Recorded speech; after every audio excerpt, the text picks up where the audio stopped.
Bueno, aquí iniciando este ají con vino y papelón de hoy. Hoy tenemos invitado al conocido cocinero venezolano, además amigo también, Federico Tischler, quien nos va a contar su historia de migración, un poco sus experiencias en el exterior, fuera de Venezuela. Y como ustedes saben, ají con vino y papelón le da o le quiere dar ventana a todos esos cocineros venezolanos que han salido del país, algunos forzosamente, unos no tan forzosamente, eh, otros han salido muy felices del país porque van buscando experiencias. Ustedes saben que nosotros los cocineros adquirimos experiencia no solamente en nuestros países, sino que saliendo al exterior también adquirimos diferentes conocimientos y experiencia culinaria, pues, y eso lo utilizamos para nuestro conocimiento, para nuestro enriquecimiento como en nuestras carreras, pues. Entonces, eso, Ají con Vino y Papelón intenta darle ventana a todos esos cocineros venezolanos que se fueron. Intentaremos que eh, Federico ya esté conectándose por aquí. Me ha dicho que está un poco ocupado, que me va a dar solo 45 minutos porque está bien atareado. Pero bueno, aprovechemos esos 45 minutos, lancémonos unas cuantas preguntas para ver cómo es su historia, cocinero venezolano en el exterior. Por ahí está ya, creo. Vamos a ver por aquí. Ya debe estar conectándose Fede. Esperemos un tantito aquí. Fede, Camilo, ¿cómo estás, pana? ¿cómo vas? Chévere, chévere. Aquí vamos. Todo tranquilo. Estás un poco atareado, ¿no?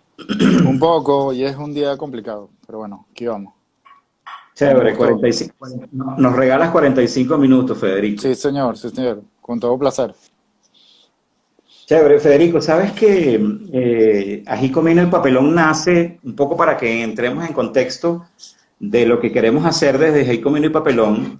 Nace por una necesidad básica de darle cabida a diferentes cocineros venezolanos en el exterior. ¿Ok? Y pienso que en las redes y a nivel de medios de comunicación se le da muy poca cabida a esos cocineros venezolanos que han salido, no solamente que han salido en este momento de crisis, de migración, de pandemia, etcétera, sino que han salido mucho antes de esto y que normalmente a nosotros los cocineros es muy fácil que salgamos del país porque necesitamos obtener experiencia, porque necesitamos obtener conocimientos, etcétera, ¿no? Entonces, más o menos eso, en ese contexto, quiere Ají Comino Papelón trabajar y bueno, agradecer infinitamente tu apoyo, Fede, tu tiempo No, un placer. bueno, bienvenido acá. Gracias, gracias. Gracias por No la sé si tienes oportunidad. alguna opinión con respecto a eso que he hablado. Bueno, yo creo que lo resumes bien. Yo creo que antes uno salía un poco para buscar experiencias con la idea de regresar y de otra manera volcar toda esa experiencia ganada en Venezuela, en la ciudad que uno estudiara.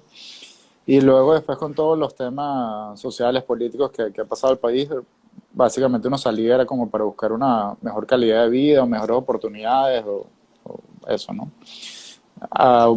Muchos se les dio, otros no, otros tuvieron que regresar y a otros les ha ido mejor que dependiendo del país, de la ciudad, ¿no? Pero creo que emigrar no es fácil. Mm. Venezuela por muchos años le tocó recibir más que salir a los venezolanos, a las personas que viven en Venezuela. Y creo que también es parte de un aprendizaje y experiencia, ¿no? De todo se tiene que sacar un positivo. Exacto, exacto. Sí, Y bueno, por supuesto que hay una parte positiva y nos encargaremos de recalcar también esa parte positiva, aunque claro. la negativa es innegable, ¿no? Y también forma parte del asunto. Pero Sí, bueno, pero vamos a entrar ya en... sabes que hay algo Ajá. que a mí me parece bien bonito, que con todo el tema de que de una otra manera es un golpe duro, pero sí un despertar también para los venezolanos y las personas que viven en Venezuela, de que de una otra manera también empiezas a valorar lo que tienes tú adentro, ¿no? Lo que son cada una de las personas que están adentro y lo que tienes, ¿no? Y te pongo un ejemplo claro de un restaurante que fue como muy influyente de Venezuela, que quizás fue el único que tuvo como reconocimiento grande a nivel internacional, que fue Alto. Cuando abrió Alto, Mm. la carta era muy catalana, mediterránea, no sé. Y a medida que iban escaseando los ingredientes y tuvieron que ir modificando todo, terminó siendo una cocina venezolana, digamos, actualizada, ¿no? Entonces creo que eso ha sido muy bonito. Si te pones a ver los últimos merecedores de premios por la Academia de Gastronomía Venezolana, todos de una otra manera han hecho un esfuerzo para rescatar lo que hay dentro de Venezuela, empezando por los valores, los ingredientes, la manera de ver la cocina. Y por ejemplo, este año le dieron el premio Armando Escanone, bueno, el año pasado, a Fragolate, que es una heladería fabulosa que utiliza ingredientes que poca gente conocía, básicamente, por ejemplo, del Amazonas. Entonces creo que si antes no hubiese tenido cabida, antes había otro tipo de heladerías, o sea, por poner un ejemplo, ¿no? Entonces creo que de todo lo malo, creo que siempre hay que sacar algo positivo y aprender, ¿no?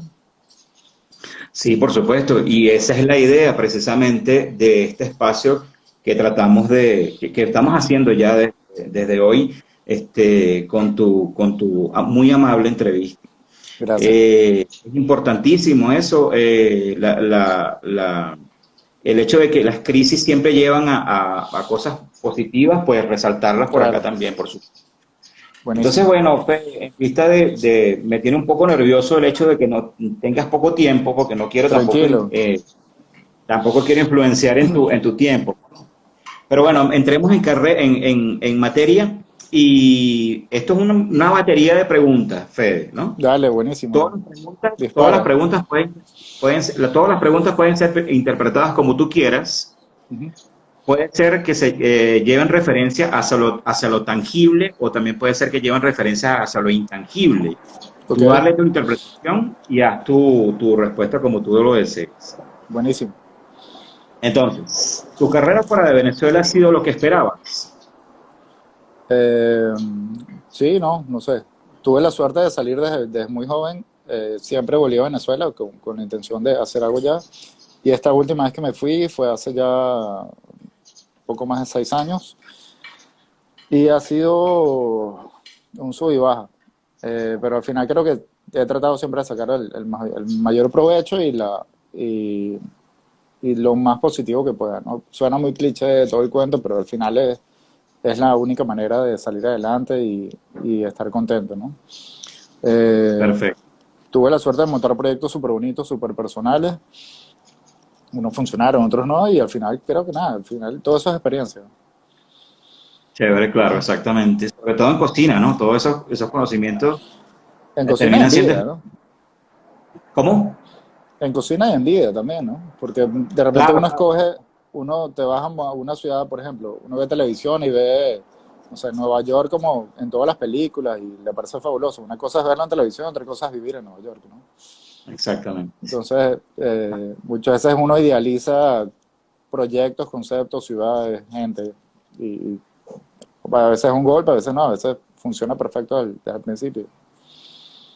O sea, que podríamos decir, por lo que estás respondiendo, que sobre todo para todos aquellos cocineros venezolanos que estén en el exterior y que estén empezando, que se hayan convertido, porque esa es otra cosa. Hay muchos cocineros que se han convertido en cocineros fuera del país en esta problemática de la migración, porque Mm, sabemos que las cocinas o la industria de la restauración siempre ha sido un gran proveedor de empleos. Y sí, entonces, estos venezolanos han conseguido trabajo en restaurantes en el exterior y bueno, se han convertido finalmente en cocineros por esta situación, por esta circunstancia. y no Entonces, es bueno solo, decir a estos cocineros que los sub y bajas también son válidos, que los errores también claro, son válidos, siempre y vamos a aprender fíjate, de eso. fíjate que también con el tema tocando el tema de Venezuela, ¿no? de toda la diáspora que hay, que mucha gente se ha tenido que ir a países y evidentemente no consigues trabajo en tu área y terminas, o sea, hay gente haciendo, tengo conocidos que hacen arepas en Chile, por ejemplo, y no se dedicaban a eso. Exacto. Este, entonces, al final creo que es un trabajo de creatividad, de adaptabilidad, de un montón de cosas que, bueno, si tomaste la decisión de salir, ya estás montado en el barco, ¿no? Tienes que seguir remando. Exacto, por ahí leí hace tiempo una entrevista de France, donde Sí, dice el cocinero venezolano tiene que salir y saber que tiene que, hay la posibilidad de que de que tiene que salir a llegar a fregar platos. claro, O claro, sea, nos toca todo. desde ese punto de vista, pues planteárselo desde ese punto de vista. Sí, bajarse, y también es lo que te digo, puede que haya gente que tenga suerte y de una consiga el trabajo ideal, y otro puede ser un golpe Exacto. al ego y te toca comenzar de cero lavando pisos y te toca, pues. Tal cual, golpe al ego. Tal cual. Fede, la cocina funciona como lenguaje. Y sí, completamente. Yo creo que más que lenguaje es una forma y una experiencia cultural. Yo siempre pienso que no hay civilización y cultura avanzada que tenga una gastronomía poco desarrollada.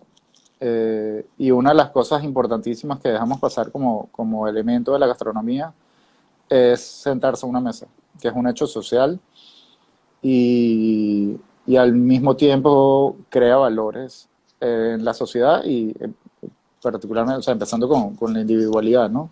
Pero el sentarse a comer, compartir la comida con todo lo que eso conlleva, es un elemento importantísimo para la sociedad, creo yo, ¿no? Que demuestra valores, principios, un montón de cosas.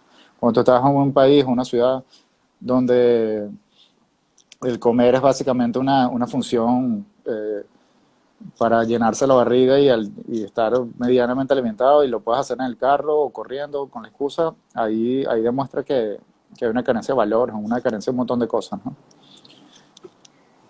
Entonces, definitivamente es un lenguaje, Sí, definitivamente. sí, yo creo que sí. Entonces, fíjate, ¿alguna anécdota tonta de tus comienzos, Fede, en la cocina? Una anécdota que recuerdes como una tontería que te sucedió y, qué sé yo, hoy en día te causa risa y tal vez en ese momento no te causó tanta risa. Bueno, yo creo que todos los comienzos son difíciles. Yo pasé por muchas carreras antes de entrar a la cocina.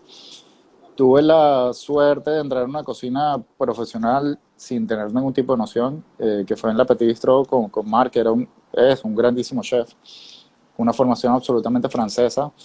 Y nada, teníamos un amigo en común, él me recomendó, no tenía ni idea, nunca había cocinado más que en mi casa. Y las primeras semanas largas, por decirlo, me sentía el más inútil del mundo. Aparte me metieron de una vez en la línea en un servicio que sacábamos, no sé, 400, 500 cubiertos por servicio, Uf, donde la mitad de la brigada era haitiana y todo se hablaba en francés y era complicadísimo y ufa. este, no había como error a equivocarse. Y una de las cosas importantísimas que era muy difícil al principio, que al final creo que te siembra valores profesionales, es que eh, te obligaban a estar concentrado siempre. No te podía, si te cortabas, que puede pasar, o te quemabas, no solo te regañaban, sino te mandaban a tu casa, perdiendo el día. Si te ensuciabas la chaqueta, te sacaban de tu casa y perdías el día de trabajo. Entonces eso de los cocineros todos manchados, todos cortados, sucios, quemados, ahí no pasaba. Y era mi, y era una cocina realmente salvaje, o sea, al mediodía podíamos ser, no sé, 25 cocineros, pues de verdad era mucho trabajo. Y Bárbaro. en la noche podemos ser 15. Me tocó trabajar un par de años de día después en la noche y era muy, muy complicado. Aparte, después en la noche yo ya había empezado a estudiar y Mark me llamó para que hiciera la suplencia a su chef de la noche y yo me creí que era una estrellita y porque yo estaba encargado de la línea. Pero el encargado de la línea tenía que limpiar toda la cocina, que era más o menos como 24 hornillas, una vaporera, una salamandra. Eso lo tenía que limpiar yo y yo se suponía que era la estrellita. Entonces, bueno, te da un golpe al ego. Y aparte, todo el piso de la cocina tenía una rejilla que había que cepillar todos los lunes y se turnaba. Y no importaba si te tocaba limpiar la cocina y la rejilla, era ese tu problema. Tenías que echarle bola y darle, ¿no? Entonces ahí, Todos hemos pasado por eso y terminamos siendo muchísimo más humildes después de esas experiencias. claro, yo creo. ¿Sí? ¿Por qué se debe respetar tu cocina, Fede, tu cocina de hoy en día? La mía, no, yo creo que las Sí, cocinas en general hay que respetarlas todas, no importa el que sea, ¿no? ok. Y, pero yo creo que si tú como cocinero no te respetas tú y no respetas tu cocina, nadie te va a venir a respetar, ¿no? Y no es un tema de demostrar que eres bueno o no, sino hacer las cosas humildemente, empezando por respetar los productos que vas a usar, ¿no? Entonces, Mm. si yo voy a, no sé, a sacrificar un cerdo para cocinarlo y comerlo, debería aprender a cocinarlo completo y no solo sacar las dos o tres piezas que quiera, ¿no? Si voy a decorar un plato, voy a usar elementos de decoración, yo considero que lo que pongo en el plato tiene que estar pensado y no simplemente porque sea bonito y ponerle una flor grande del tamaño de la proteína, porque entonces sí creo que el respetarse depende mucho de cada quien que ejecute la cocina que va a hacer. Y al mismo tiempo creo que tú debes respetar al comensal y la propuesta que vayas a hacer debería ser eh, equilibrada en el sentido, bueno, nutricional, todo el cuento, pero aparte incluso de precio, ¿no? Entonces no usar algo que va a encarecerlo simplemente por darte, porque yo sé usar foie gras y trufa, o yo creo que vale más la pena aprender a trabajar una sardina o sacar el mayor provecho a una berenjena, cosas así, ¿no? Exactamente, sacar el mayor provecho a cada alimento o a cada pieza de carne o de cerdo que sea, tratar de Ujú. sacarle su mayor provecho. Definitivamente por ahí debe comenzarse, ¿no? Comenzarse desde casa, no solamente Claro, pensando en, como tú dices, creyéndose una estrellita y haciendo el mejor plato, sino que, ok, puedes hacer el mejor plato, pero también tienes que darte cuenta de si le estás sacando el mejor provecho a la pieza que estás trabajando, ¿no? tal cual, tal cual. ¿Talento o tesón, Fede?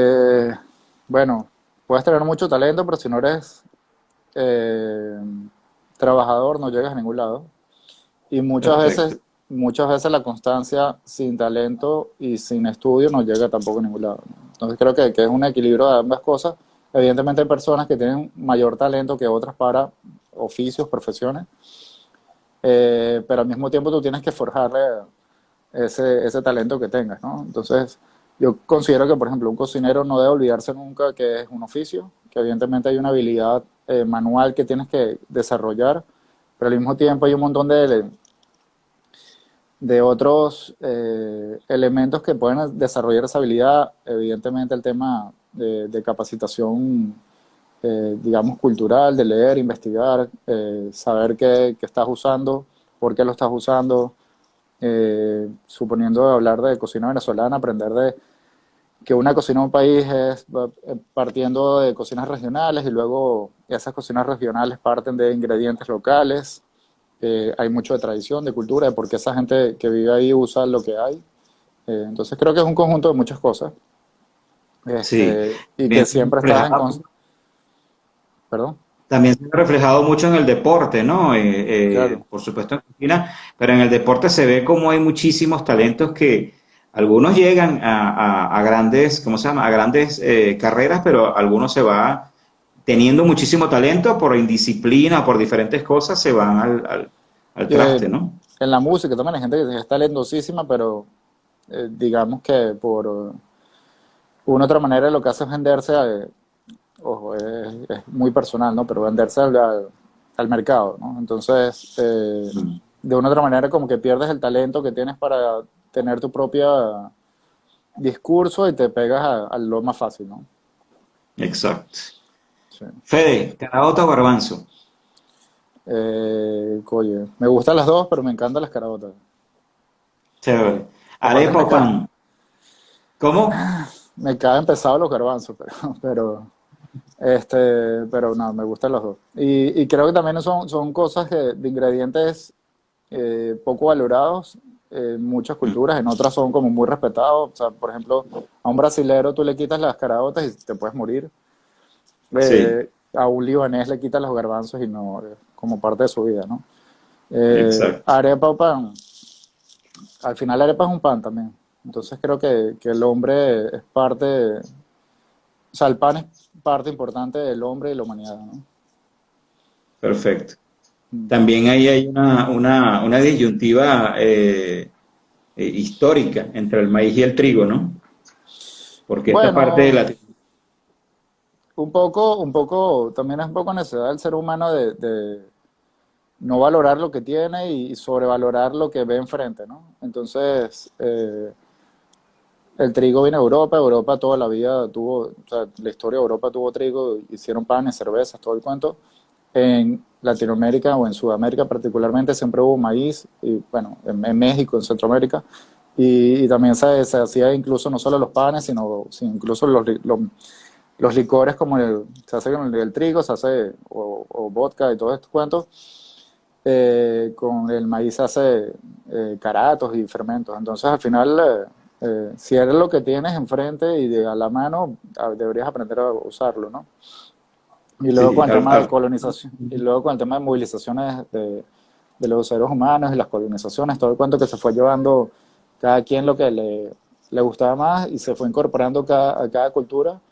Creo que al final eso lo que hace es sumar siempre y cuando tú luego no desmerites lo que ya tenías antes, ¿no? Entonces, claro. yo creo que Sobre siempre todo debería hoy ser en un, día, ¿no? bueno, sí, de siempre, ¿no? Y yo creo que al final, por O sea, ejemplo, me refiero hoy en día en el sentido de que del acceso que tenemos a, entonces, el acceso que puede tener un chino al maíz o al trigo igual lo puede tener un argentino, ¿no? bueno, y si pones ahorita, volviendo al tema de la arepa, ahorita hay arepas en todos lados del mundo. Y mucho tiene que ver por la inmigración venezolana. Pero yo recuerdo la primera vez que yo me fui a ver a Inglaterra, yo compraba la harina pan era como un abasto turco, que el turco no tenía ni idea de qué era eso, ni la usaba, pero el tipo la vendía. La Eh, vendía, eso. sí. Y en ese momento, hace veintipico de años, había muy pocos venezolanos y colombianos en Inglaterra. Entonces no era un tema de mercado, sino alguien la llevó, alguien la ofreció y habían tres, cuatro locos que la compraban y era suficiente para el turco para tenerla, ¿no? Claro. Fíjate, un punto de quiebre en tu carrera, Fede. Eh, Cocinero, por supuesto. No sé, yo creo que, bueno, he tenido la suerte de tener muchos muy buenos tutores, si se quiere. Eh, Digo, he tenido la suerte, pero también le he buscado la suerte y buscar a esas personas, ¿no? Entonces, Mm. yo cuando conocí a Elena, antes, o sea, estaba empezando a cocinar y para Elena mí fue Ibarra. Elena Ibarra. Y bueno, no solo tuve la fortuna de trabajar muchos años con ella y formado con ella, sino ser muy buen amigo de ella, perdón. Y creo que ha sido importantísimo no solo en formación profesional, sino como ser humano. Luego, cuando me fui a trabajar a España, cuando me fui a trabajar a Brasil, o sea, siempre traté de yo ir buscar a las personas con las cuales me identificara. Y luego un punto de quiebre. Eh, Nada, yo creo que eh, cuando abrí la arepera hace un poco más de 5 años, creo que fue primero una experiencia súper bonita, súper personal, de tomarla algo tan sencillo como la arepa y hacerlo como una excusa de mostrar la cultura venezolana sin que fuese obvio, ¿no? Entonces, eso fue muy bonito, aparte cada día era un aprendizaje. Y cuando me dan el premio de Armando Escanone por o sea, como reconocimiento a ese trabajo que hicimos, siendo la primera vez que se entregaba fuera de Venezuela, fue muy gratificante por el equipo que veníamos trabajando tanto con el tema de la arepa, pero sobre todo por haber dado el premio a alguien que estaba haciendo arepa. Entonces, creo que eso sí fue un rompimiento para la academia, no porque haya sido yo o el grupo que veníamos haciendo, sino por haber reconocido la importancia que tuvo la arepa en un momento y un contexto histórico donde había tantos venezolanos afuera y donde de una otra manera la arepa representa buena parte de esa idiosincrasia venezolana, ¿no? Claro. Y bueno, desde aquí, desde esta ventana de Jico Mino y Papelón, y te aplaudimos. Gracias. A ti y a tu equipo, como tú dices, por esa internacionalización del sobre blanco, como tú lo llamas, ¿no? Sí, tal cual. Gracias. Como tú dices, que de alguna forma, a través de ese sobre blanco, como que le dimos, o que le damos conocimiento de nuestra cultura al mundo entero. Sí, sí, Eh, es. alguna influencia insospechada, o sea, una influencia que tú hayas tenido en tu carrera de alguien que tú nunca te esperabas que te influenciara tanto. Bueno, yo creo que por de una u otra manera al final los cocineros y la gente que trabaja en restaurantes terminaron convirtiéndose en algún momento como una especie de rockstar y los llamaban a la radio, los entrevistaban o salían.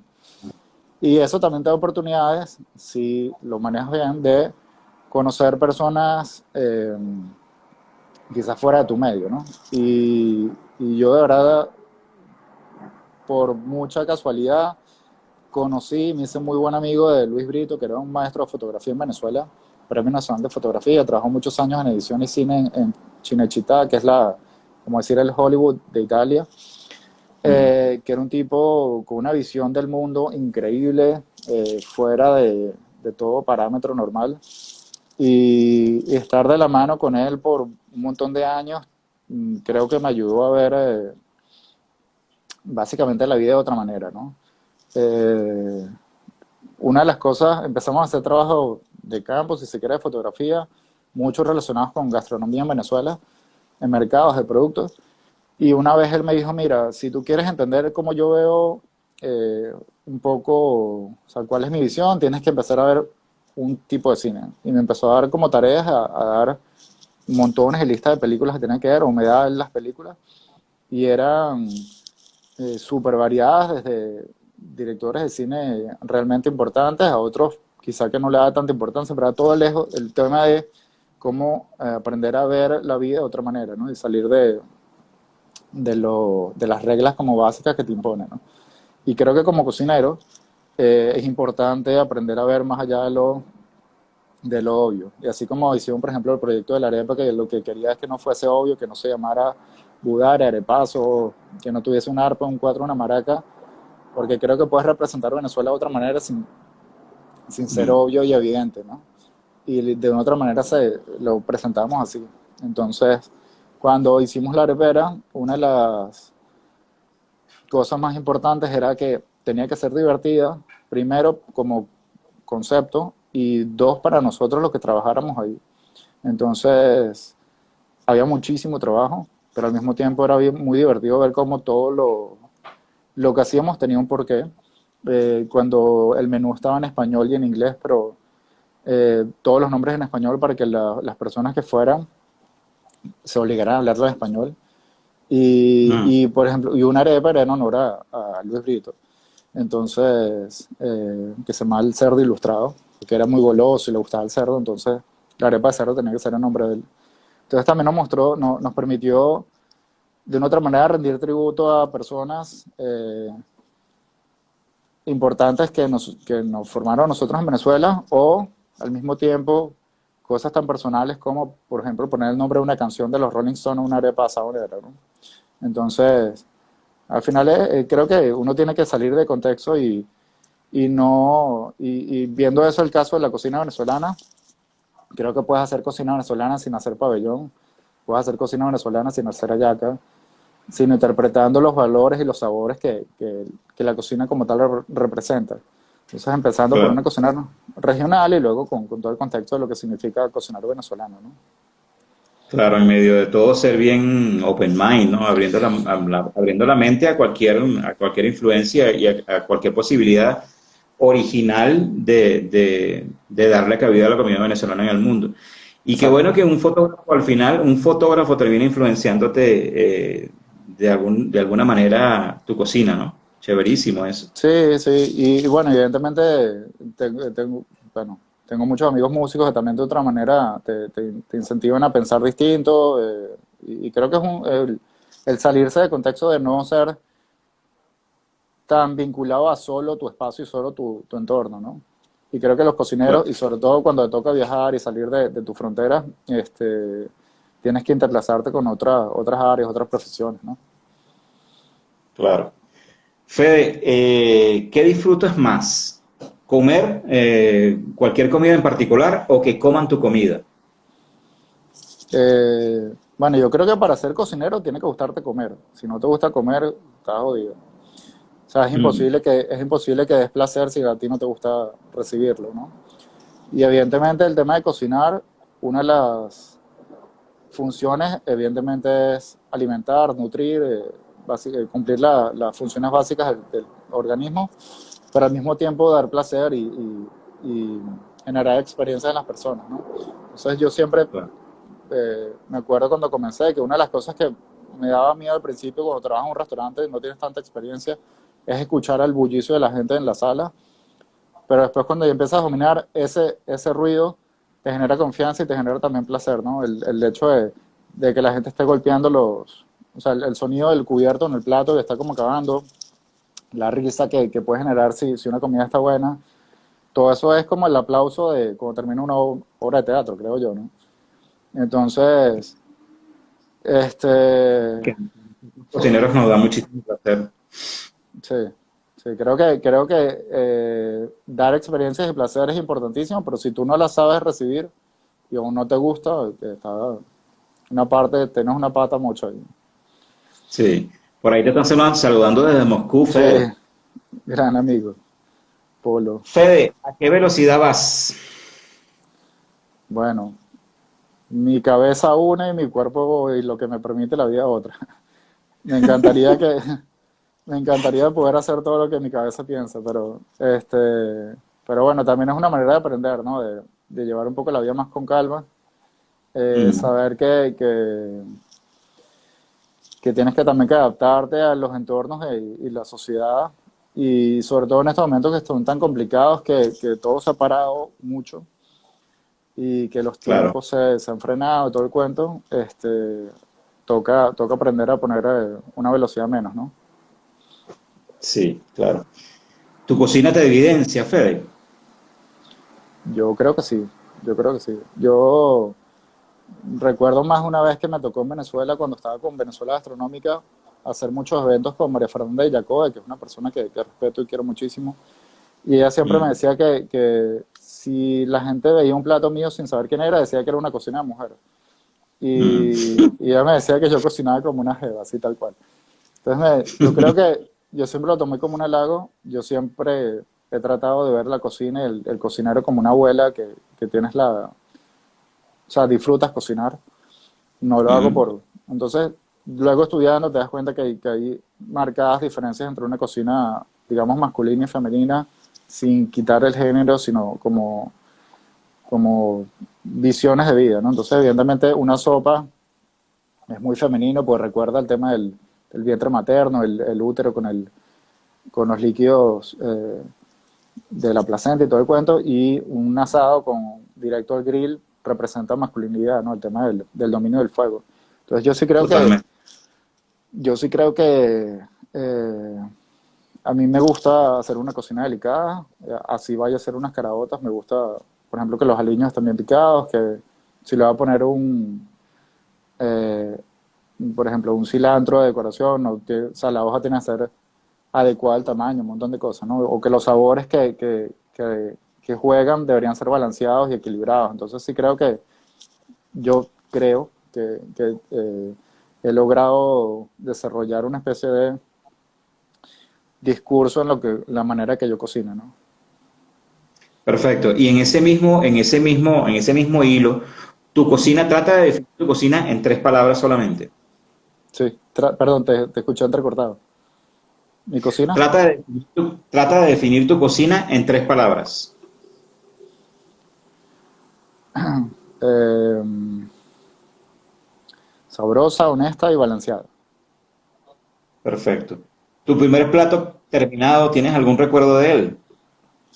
Ese Este, plato, ese plato que dijiste, bueno, este es el primer plato desde el punto de vista profesional que yo lo considero un plato definitivo.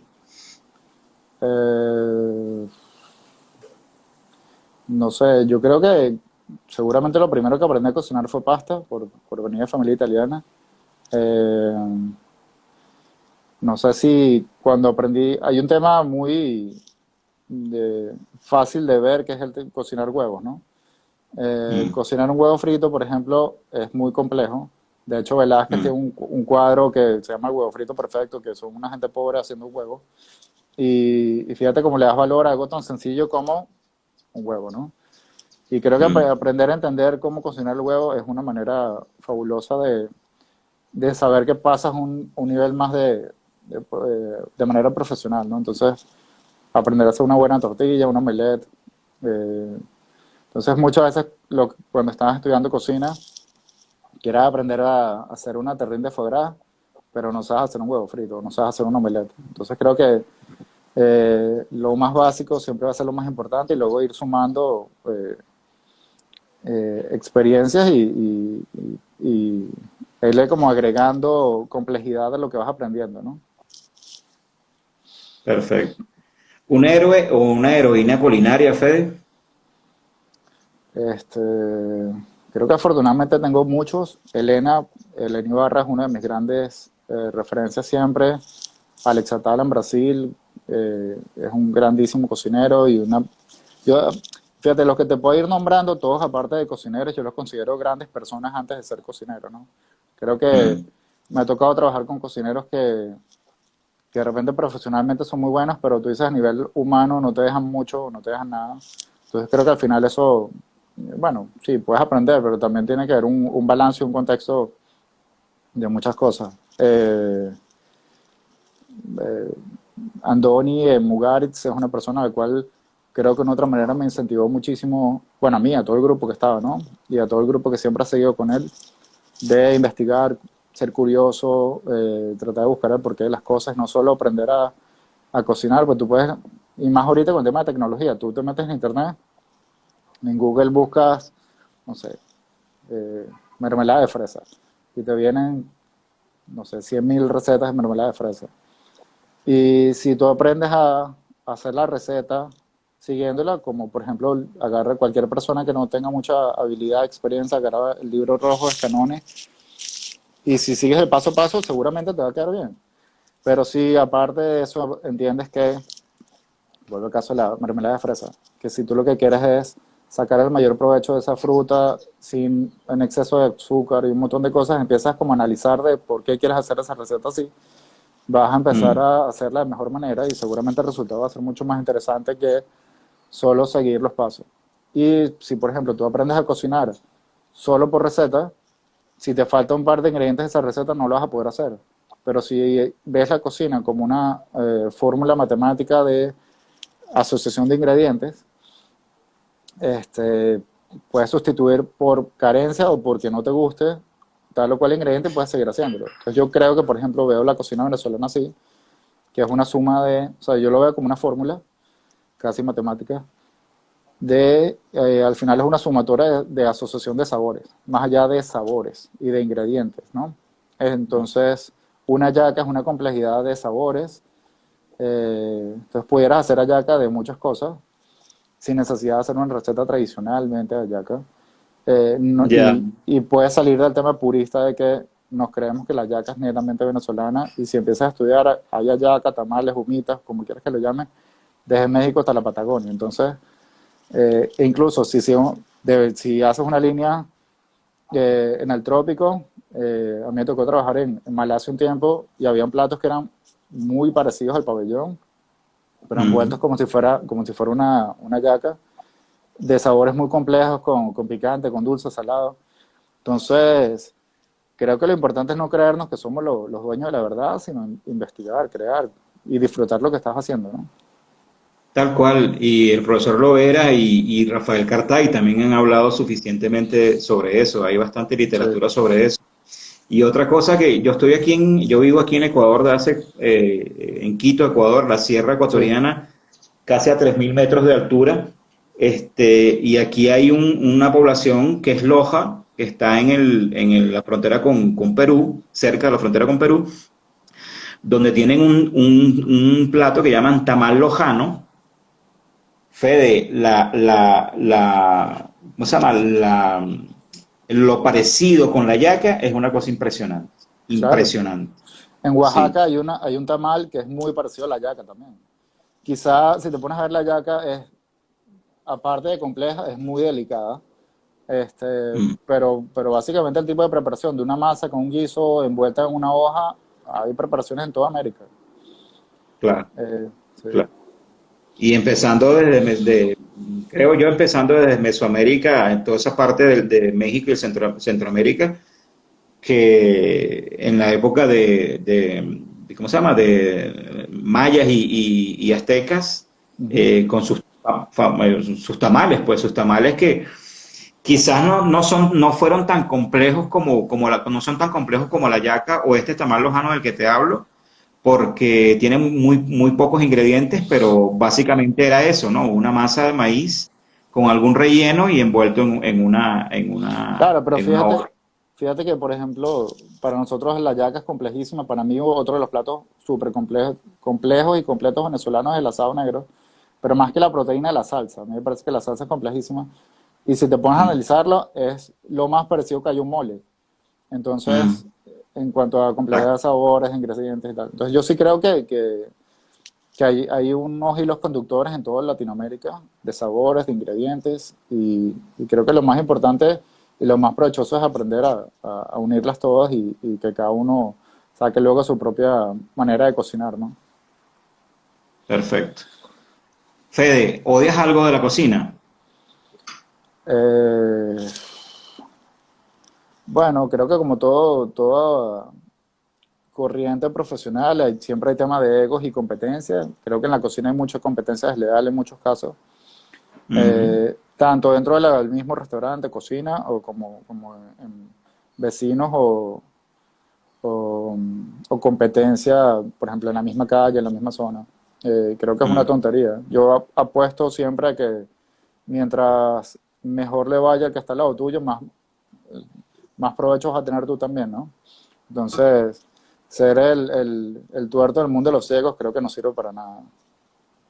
Y yo creo que a todos estos, o a todos aquellos cocineros venezolanos que hemos tenido la experiencia de tener jefatura dentro de una cocina, el manejo del ego es una de las cosas como más difíciles, ¿no? Sí, pero creo que Salud. pasa también en todas las profesiones. Si eres diseñador gráfico, también todos tienen su ego, artistas.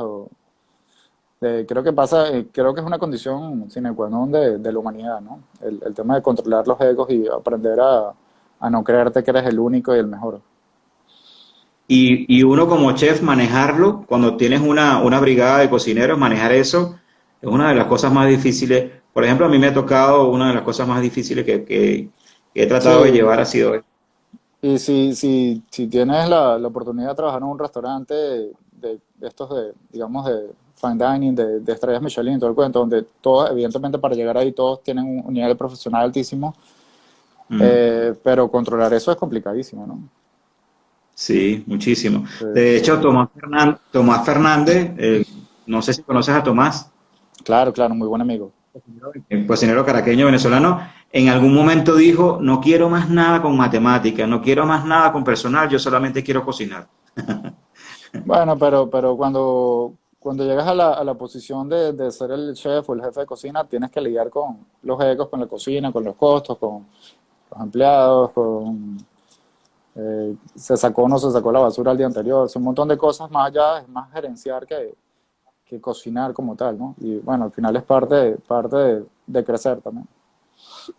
Exactamente. Fede, ¿qué extrañas? ¿Qué no tienes y qué no consigues? De Venezuela, Lo que tú quieras.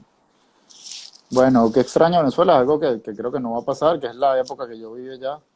Lamentablemente, bueno, al final creo que el mundo cambió tanto, había con mucha inocencia. Cuando yo era, por ejemplo, niño, yo tenía llaves en mi casa a los, no sé, 4, 5, 6 años y Mm. nunca nos pasó nada. O sea, cruzabas la calle, jugabas en la plaza de enfrente, nunca pasó nada. ¿Extrañas Eh, eso? sí, sí, esa inocencia creo que sí. Eh, que no tengo muchas veces paciencia. Mm. la pierdo, a pesar de que trato de que sea un ejercicio diario. ¿Y cuál era el otro, perdón? ¿Qué no consigues? Que no consigo. Eh, Dulce. no sé, no sé, a veces, que también es algo que debo trabajar, que muchas veces no consigo expresar las ideas que tengo en la cabeza. Entonces, muchas veces eso también te lleva a cometer errores y hacer las cosas tú en vez de enseñar a otro a hacerlo. Y quizá eso es un error mío, ¿no? De no poder explicar bien lo que quiero, o expresarlo bien, ¿no? Mm. ¿Algún vicio de trabajo, Fede? Soy maniático de la limpieza. Mm. Y puede que en mi casa no sea tan ordenado, pero en el trabajo trato de hacerlo mucho.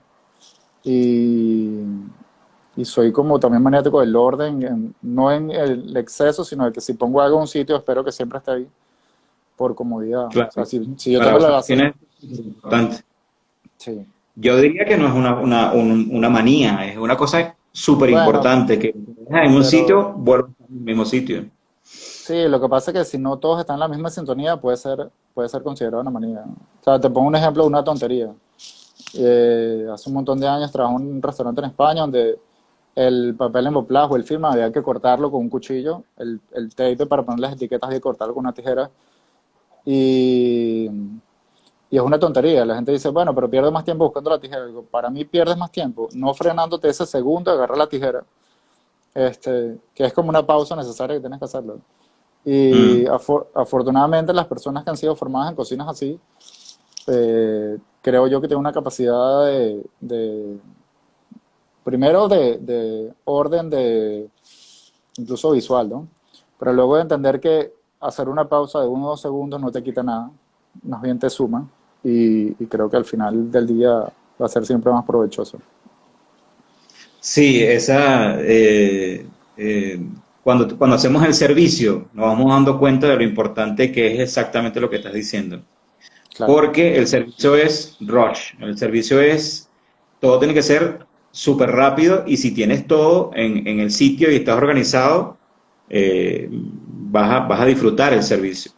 tal cual. Cuando no eres así, terminas, el servicio lo terminas súper pesado, embotado mentalmente, cansado físicamente y no es la idea, pues por supuesto. Fede, en todas tus experiencias que has tenido a nivel mundial, no sé cómo estamos de tiempo, Federico. Bueno, ¿Estás hay bien? 4 minutos. 4 minutos, bueno, vamos a Sí, darle rápido, pues. dale, Sobre todo tus respuestas que sean rápidas. dale, dale. Ajá. Fíjate, en toda tu experiencia a nivel mundial, la venezolanía, o sea, eh, cómo has sentido la recepción de gente que no es venezolana? ¿Cómo has sentido la venezolanía? O sea, ¿qué más les gusta de la venezolanía a la gente o a esas personas con quien has interactuado en otros países?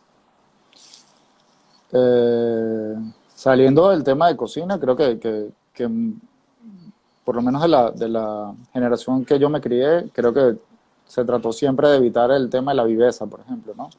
Entonces Mm, yo creo el tratar de ser honestos, amables, ayudar a otra persona, creo que era una referencia importante de la idiosincrasia venezolana por mucho tiempo. Y cuando se sembró el tema de que para salir adelante tenías que ser el más vivo, el que se evita la cola, el que pasa por encima del otro para sacar provecho propio, se cagó como sociedad, ¿no? Y eso por lo ves en cierto, todas Fede, disculpa que te interrumpa, ese tema de la viveza criolla. No sé en países europeos o otros países, pero aquí en latinoamericano ha hecho muchísimo daño, muchísimo claro, daño. claro, en todos lados. De hecho, hay un estudio súper bonito de Axel Capriles, que es un psicólogo, sociólogo, representante de la Escuela de Jung en Venezuela, que habla siempre, cuando estaba estudiando en Suiza, hacía como un estudio de eso y mostraba qué significaba ser vivo para Europa, qué significaba ser vivo para Venezuela, ¿no? Y para los europeos y sobre todo para los suizos, el ser vivo era lo más insignificante de la sociedad, o sea, era el que nadie respetaba. Y si tú le hablas al Mm, latinoamericano, el que se creía que estaba por delante de todos era el vivo. Entonces, creo que es un tema de interpretación de sociedades y al final demuestra cómo estamos nosotros y cómo somos, ¿no? Sí, y también de alguna manera, históricamente hemos pasado por diferentes cosas que de repente nos han hecho de esa forma Sí, o han hecho que venezolanos o latinoamericanos crezcan en esos medios donde la viveza termina siendo parte como de un sobrevivir, de un estar mejor, entre paréntesis. Entonces, de claro. alguna manera lo hemos tenido como idiosincrasia. Lamentable como se está manejando en estos días. Bueno, Sí. continuamos. Música para cocinar, Fede. Amante de la música. Soy melómano mal. Con lo cual es como una especie de droga y siempre tratas de buscar algo distinto y vas como generando nuevos gustos, ¿no? Eh, yo creo que depende mucho del grupo con el que estés cocinando, Mm, y hay otros con los cuales no soporto mm, y son muy personales. El tema de, por ejemplo, no me gusta, o sea, te pongo de ejemplo evidente, no sé, reggaetón, Arjona, Maná, qué sé yo, pero la música electrónica o sea, que es tan monótona que me cansa. Mira, Polo, yo trabajé con Polo, conozco, teníamos como 16 años, trabajamos juntos y escuchábamos mucho YouTube. YouTube. Sí, Bueno, tú sabes este, que cuando yo tengo una experiencia en la bracería y con Sumito, en los Palos mm, Grandes, sí, yo trabajé con ellos y por cierto que estaba los dos subchefs de Sumito en ese tiempo eran Alonso y Héctor Romero, nada más y nada menos. claro, Y cuando yo entré la primera vez a la cocina, Fede, y eso te lo cuento porque es una anécdota personal bien bonita y bien chévere. Lo primero que escuché fue Portichet. Y después que terminó el disco de Portichet, entró Pink Floyd. Entonces te imaginarás cómo estábamos, ¿no? Haciendo mis ensamblajes en esa cocina. claro, sí. Fede, si no hay de mano, telita o guayanés, ¿qué coño le pones a una cachapa? Bueno, la puedes hacer de cerdo, ¿no? De, de pernil o esto. O incluso Che, puedes hacerla también vegetariana y no tiene, si tú sabes hacer un buen guiso de vegetales, seguramente le va a quedar buenísimo. Y es lo que te digo antes, lo que te decía de salir un poco del contexto y lo, los cuadros que nos ponemos nosotros, estar como encasillados todo el tiempo, ¿no? Evidentemente los quesos venezolanos son buenísimos, que son irrepetibles fuera de Venezuela, este, pero, pero bueno, adaptarse y si vas a hacer una cachapa en Estados Unidos, evidentemente no vas a conseguir el mismo queso talita y vas a tener que ponerle otra cosa. claro. Este, Carolina Izquier le coloca huevitos de codorniz a su hallaca, ok, lo cual me parece maravilloso, ¿no? claro. Algunas personas no les parece tan maravilloso, pero a mí me parece maravilloso. ¿Qué le colocas tú de extraño a tu hallaca? Pues, no, yo la hago muy caraqueña, me gustan las hallacas caraqueñas, de verdad. Eh, Aprendí a hacerlas así, en mi casa no se hacía hallaca, entonces la aprendí a hacer con Elena en la receta de la mamá, de Carmen Elena, y era muy tradicional caraqueña, con un guiso meloso O que se sea, que hacía con lo hueso. más extraño ahí es la almendra, ¿no? No, el tema de la decoración es distinto, el tema de hacerlo con las tres carnes, que el guiso sea hecho con un caldo de hueso blanco, que le da como más velocidad. Mm. Entonces, en eso sí a mí me gusta la yaca como más caraqueña, ¿no? Pero bueno, el tema es que si está bien hecha, no puedes, o sea, yo creo que el tema de juzgar, tú puedes juzgar eh, el, eh, tu opinión como sabor, pero no puedes jugar que si técnicamente está bien hecha, no tienes criterio para decir si, puede que no te guste, pero no puedes decir que está mal hecha si técnicamente está bien hecha. Exactamente. Camilo, en serio Ya va. tengo que irme. Ya. ¿Te devolverías a Venezuela, Fede? Ahorita no, ahorita creo que no.